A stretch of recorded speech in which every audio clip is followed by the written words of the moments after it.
صباح الخير على حضراتكم او مساء الخير.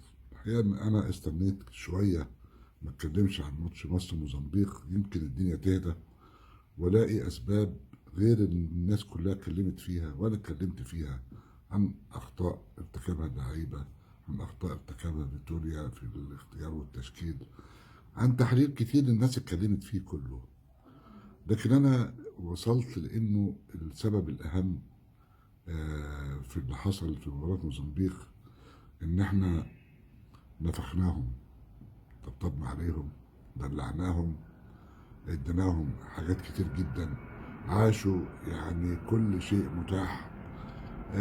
فحصل استهتار، هي مش ثقة، هو تخاذل واستهتار شديد جدا جدا بسبب عملية النفخ اللي احنا دايما كنا بنتكلم عنهم بشكل حلو بشكل جميل. كبرناهم ثم اكتشفنا ان كتير منهم مش هيجي وقت ان انا اتكلم فيه دلوقتي، لا يصلح ان هو يمثل منتخب مصر.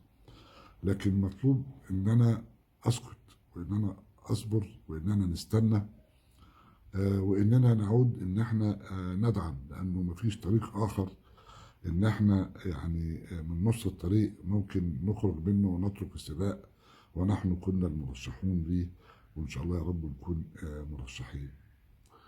الحل ان هم يرجعوا زي ما كانوا ويحاولوا بقدر الامكان، وانهم يلغوا من فكرنا مسألة ان انا بشكل شخصي او كتير جدا بيتكلموا ان احنا دلعناهم ونفخناهم، لانهم لو ما عدوش من الدور الاول هتبقى مصيبة، هيبقوا نفخونا، وبعد كده هيبقى في اسرار كتير ممكن نتكلم عنها.